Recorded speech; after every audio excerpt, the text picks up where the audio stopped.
বিশ্বের শেষের দিকে ইউরোপে ক্ষমতার বণ্টন পুনর্গঠনের জন্য প্রায় ২০০টি ইউরোপীয় রাজ্য, প্রদেশ এবং শহর থেকে রাজা এবং কূটনৈতিকরা ভিয়েনায় আসেন। ইউরোপের কোচ, অস্ট্রিয়ার পররাষ্ট্রমন্ত্রী ক্লেমেন্স ওয়েনজেল প্রিন্স মেটারনিচ নেতৃত্বের ভূমিকা গ্রহণ করেন। দাসপ্রথার নিন্দা করা হয়েছিল।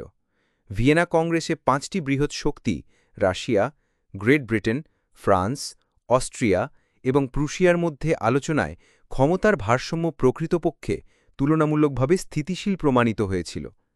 ১৯১৪ সালে প্রথম বিশ্বযুদ্ধ শুরু হবার আগ পর্যন্ত এর মৌলিক বৈশিষ্ট্যগুলি প্রায় ১০০ বছর স্থায়ী ছিল। এই ঘটনার স্মরণে ফেডারেল চ্যান্সেলরির সবচেয়ে গুরুত্বপূর্ণ কক্ষটি কংগ্রেস হল নামে পরিচিত। নেপোলিয়নের যুদ্ধে ফরাসি সাম্রাজ্যের বিরোধিতাকারী ৪টি প্রধান ইউরোপীয় শক্তি ব্রিটেন, প্রুশিয়া, রাশিয়া এবং অস্ট্রিয়া ১৮১৪ সালে নেপোলিয়নের ক্ষমতার পতন দেখে তারা যুদ্ধোত্তর বিশ্বের জন্য পরিকল্পনা শুরু করেন।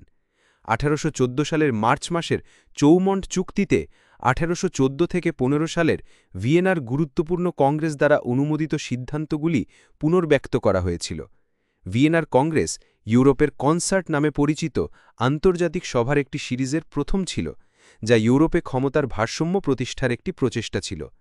এটি ১৯১৯ সালে লিগ অফ নেশনস এবং ১৯৪৫ সালে জাতিসংঘের মতো পরবর্তী সংস্থাগুলির জন্য একটি মডেল হিসেবে কাজ করেছিল।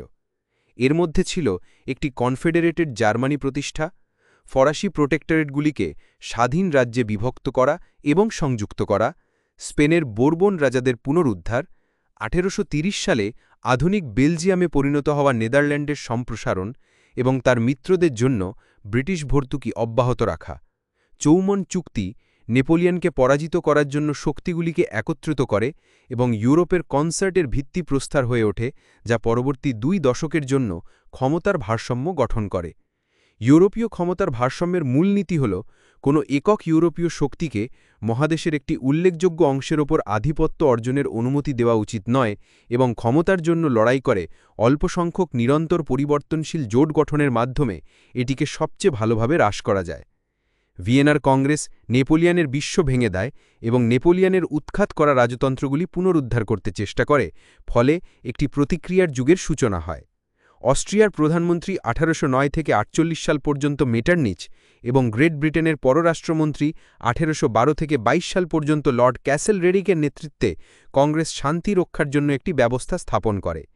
কনসার্ট অফ ইউরোপের অধীনে প্রধান ইউরোপীয় শক্তিগুলি ব্রিটেন, রাশিয়া, প্রুশিয়া, অস্ট্রিয়া এবং ১৮১৮ সালের পর ফ্রান্স মতপার্থক্য নিরসনের জন্য নিয়মিতভাবে মিলিত হতে প্রতিশ্রুতিবদ্ধ হয়। লক্ষ্য কেবল পুরনো সীমানা পুনর্গঠন করা নয়, বরং প্রধান শক্তিগুলিকে পুনরায় আকার দেওয়া, যাতে তারা একে অপরের ভারসাম্য বজায় রাখতে পারে এবং শান্তিতে থাকতে পারে। নেতারা ছিলেন রক্ষণশীল, প্রজাতন্ত্র বা বিপ্লবের জন্য খুবই কম ব্যবহার করতেন। ২ ইউরোপে স্থিতাবস্থা বিপর্যস্ত করার হুমকি ছিল। এই পরিকল্পনাটি ইউরোপীয় ইতিহাসে এ ধরনের প্রথম পরিকল্পনা ছিল এবং এটি যৌথভাবে ইউরোপীয় বিষয়গুলি পরিচালনা এবং শান্তি প্রতিষ্ঠার একটি উপায় হিসেবে মনে হয়েছিল।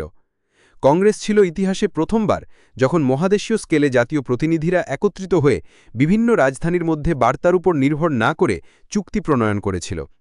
পরবর্তী পরিবর্তন সত্ত্বেও ভিয়েনা কংগ্রেস বন্দোবস্ত ১৯১৪ সালে প্রথম বিশ্বযুদ্ধ শুরু হওয়ার আগ পর্যন্ত ইউরোপীয়